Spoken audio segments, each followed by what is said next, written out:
Hello students, we are entering into the fifth unit of your syllabus, that is the last unit, and that unit is nothing but etching. So we will first understand the basics of etching and then we will discuss about its types. So resist patterns defined by the lithographic techniques as we have studied in the previous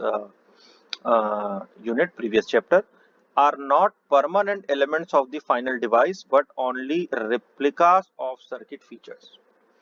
कहने का मतलब ये है कि lithography process से जो pattern बनती है आईसी के ऊपर वो परमानेंट पैटर्न नहीं होती। वो परमानेंट पैटर्न के पहले का स्टेप होता है जिसमें हम ये देखते हैं कि जब हम परमानेंट पैटर्न को बनाएंगे तो उसके पहले वो पैटर्न किस तरीके से दिखेगा, तो वो उसका रेप्लिका होता है। ठीक है। To produce circuit features, these resist patterns must be transformed into the layers comprising the device. तो एक्चुअली जो डिवाइस है उसको बनाना है हमको, एक्चुअली लेयर को क्रिएट करना है, एक्चुअली उस पैटर्न को आपको आईसी के ऊपर बनाना है, उभारना है एक तरीके से, you can say. One method of transferring the patterns is to selectively remove unmasked patterns of a layer, a process generally known as etching. तो जो अनवांटेड है उसकी आपने मास्किंग कर दी। अब उन लेयर्स को हम लोग ऊपर लाएंगे, अपने सर्किट के ऊपर कनेक्शंस को ऊपर लाएंगे जिसको हमको वाकई में फिजिकली बनाना है। अगर मुझे गेट ड्रेन सोर्स टर्मिनल बनाना है तो मुझे फिजिकली चाहिए ना वो। ठीक है। तो उन पैटर्न को मैं अब ऊपर लेके आऊंगा जिससे मैं उसको फिजिकली किसी दूसरे डिवाइस से कनेक्ट कर सकूं। तो वही जो पूरा प्रोसेस है वही चीज होता है। ठीक है। So, dry etching methods are particularly suitable for VLSI processing. Dry etching is synonymous with plasma assisted etching. हम लोग पढ़ेंगे plasma assisted etching के बारे में, which denotes several techniques that use plasmas in the form of low pressure gas discharges. These techniques are commonly used in VLSI processing because of their potential for very high fidelity transfer of resist patterns. The earliest application of plasmas to silicon ICs dates back to the late 1960s, when oxygen plasmas were being explored for the stripping of photoresist. Work on the use of plasmas for etching silicon was also initiated late 1960s, and it was signaled by a patent dealing to use CF4 O2 gas mixtures. तो आप ये समझ सकते हैं कि 1960 से ये journey start हुई है जब हम लोगों ने ईचिंग प्रोसेस को हैंडल किया है ऑक्सीजन प्लाज्मा के थ्रू। ठीक है। हम लोग अब सीधे चलते हैं कि पैटर्न ट्रांसफर पे हमारे पास अभी सिलेबस में ऐसा कुछ है नहीं। आपके पैटर्न ट्रांसफर आप ऐसे ही समझ सकते हैं इसको। ये आपका फिल्म है, ये सबस्ट्रेट है, स्टार्ट किया आपने उसके ऊपर, अब फिल्म की मास्किंग की ऐसा प्रोसेस तो पुराना है। ठीक है। फिर आपने उसको, ये लिथोग्राफी के बाद इस तरीके से दिखेगा। ठीक, लिथोग्राफी करके आपने जो जो आपको मास्क कर रहा था आपने मास्क कर लिया। ये एरिया मेरे लिए अनवांटेड था, ये एरिया मेरे लिए अनवांटेड था, तो मैंने उसको क्या कर दिया, मास्क कर दिया। ठीक। अब जो एरिया आपके लिए, सॉरी उल्टा हो गया, जो एरिया आपके लिए अनवांटेड था उसको आपने यहाँ पे मास्किंग की हुई है। अब यहाँ पे आप क्या कर रहे हैं, बाकी जो लेयर आपकी बची हुई है आफ्टर लिथोग्राफी इस तरीके से दिखेगा। मतलब आपका जो पैटर्न है वो इसके ऊपर बनाना है आपको। मैंने अपोजिट बोल दिया था, पैटर्न जो है वो इसके ऊपर बनेगा। उस एरिया को आपको अनमास्क करना है और बाकी को आपको क्या करना है, मास्किंग करनी है। तो मास्क अप्लाई किया, ये वाले एरिया को आपने मास्किंग कर दी, बाकी को आपने अनमास्क कर दिया। अब आप ईच कर रहे हैं, ईच करके आप डिपॉजिट कर रहे हैं लेयर्स को। फाइनली आपको आफ्टर मास्क रिमूवल इस तरीके से आपका जो है पैटर्न मिलता है। ठीक है। तो ये है आपका subtractive and additive methods of the pattern transfer. इस तरीके से आप पैटर्न को एक्चुअली लेके आते हो आपके आईसी के ऊपर। ठीक। इसको अब हम लोग आगे चलेंगे, इसको ज्यादा डिटेल में हमको नहीं पढ़ना है। ठीक है, ना ही आपको ये डेरिवेशंस को पढ़ने की जरूरत है। हम सीधे आ जाते हैं मेथड्स ऑफ प्लाज्मा प्रोडक्शन पे। तो प्लाज्मा प्रोडक्शन के क्या क्या मेथड्स हैं, एक तो है DC discharge. The simplest discharge to produce is the glow discharge, in which a DC potential is applied between two metal electrodes in a partially evacuated enclosure. The discharge is visibly non-uniform between the electrodes and it is composed of the series of luminous light and dark zones. ठीक है। तो एक DC आप discharge के through जो है वो आप इस कहना चाहिए इस मेथड को अप्लाई करते हैं। ये देखिए, ये कैथोड रे डार्क स्पेस है, ये फैराडे का डार्क स्पेस है, एनोड डार्क स्पेस है, यहाँ से नेगेटिव ग्लो है, ये पॉजिटिव ग्लो है। Schematic view of DC glow discharge showing the most prominent regions of the discharge. तो ये प्रोमिनेंट रीजन है जहाँ पे आपको डिस्चार्ज मिलेगा, जिसके थ्रू आप प्लाज्मा को क्या करेंगे, प्रोड्यूस करेंगे। Positive ions are accelerated toward the negative electrode. तो ये नेगेटिव इलेक्ट्रोड जो आपका कैथोड है, ये पॉजिटिव आयन यहाँ से यहाँ इस तरफ ट्रेवल करेंगे, यहाँ से राइट से आपके लेफ्ट की तरफ स्क्रीन पे, ठीक है।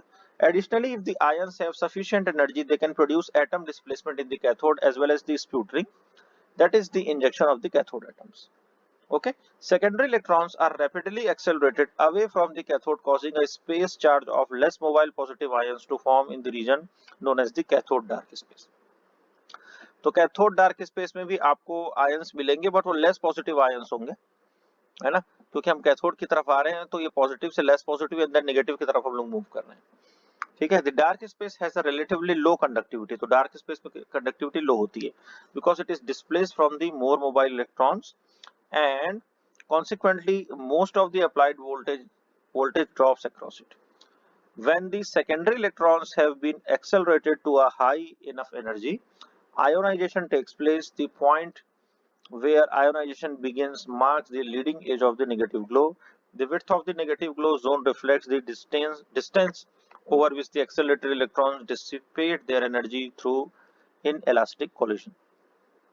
तो कुल मिलाकर के आप देख सकते हैं कि इसके अंदर जो भी आपका फिजिक्स इन्वॉल्व है, कैथोड से लेकर के एनोड, एनोड से कैथोड के बीच में किस तरीके के आयन होंगे, डार्क स्पेस का क्या रिलेशन है, रीजन है, उसको आपको आइडेंटिफाई करने का, वो सारी चीजें यहाँ पे आपको बताएगी। Upon leaving this zone, most of the electrons have energies too small to cause further ionization, and another relatively dark region is established. Finally, the positive column is reached when electrons and ions have equal densities. ठीक है, इसलिए ये वाला dark space आया। तो दो dark space defined है, आप उसको उस तरीके से पढ़ लेंगे, ठीक।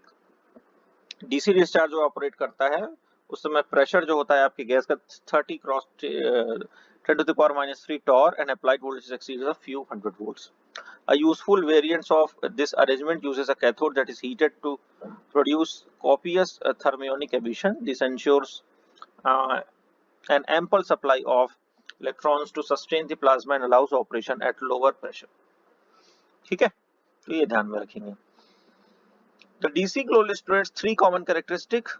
क्या है? पहला, because electrons are much more mobile than ions, positive space charge tends to form adjacent to the negative electrode. In fact, the disparity in mobilities also causes these ion sheets to form any surface immersed in the plasma.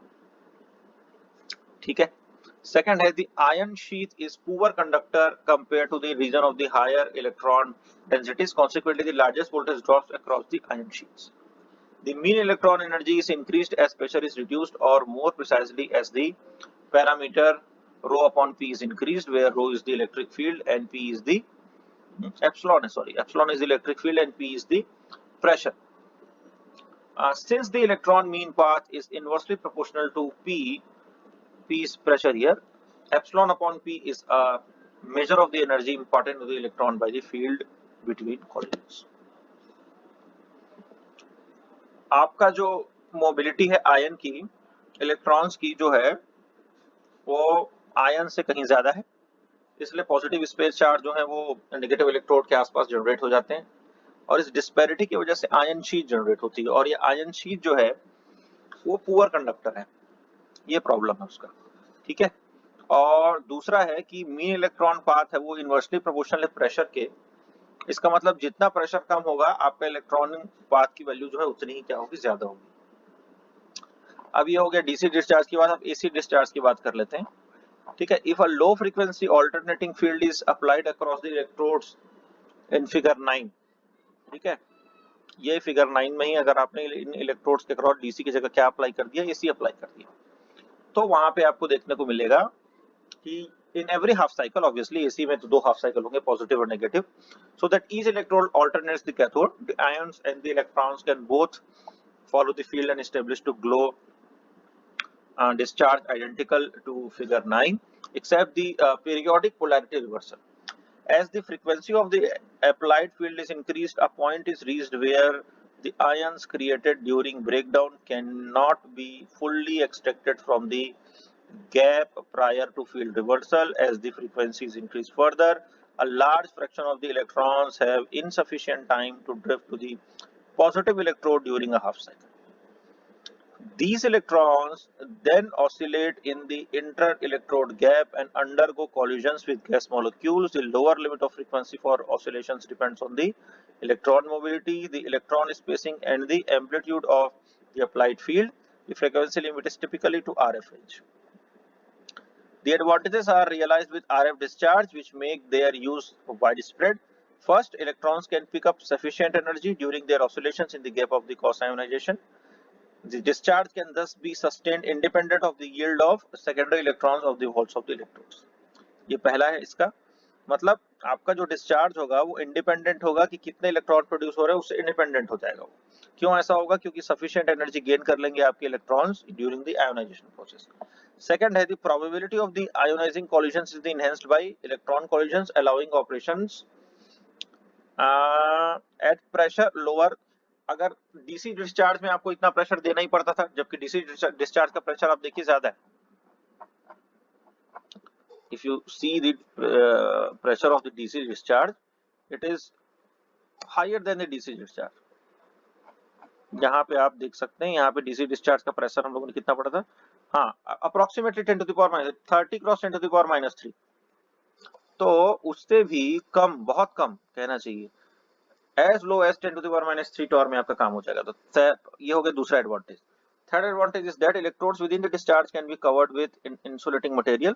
This permits sputter etching and reactive sputter etching of the insulators, and also eliminates problems due to the buildup of insulating material or on metal electrodes that can occur when reactive gases are employed in plasma etching.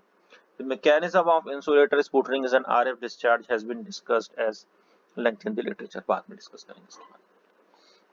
ठीक है, तो RF discharge तो हमको पढ़ना भी नहीं है, सिर्फ डीसी और इसी डिस्चार्ज की हम बात करेंगे.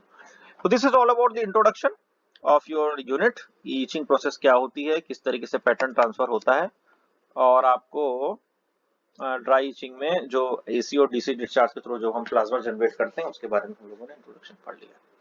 नेक्स्ट क्लास में when we will study about its types, then we will discuss about 2-3 types of the etching process, and hardly it will take 2-3 lectures to finish your complete 5th unit and your syllabus. Okay, thank you for listening and watching this particular lecture.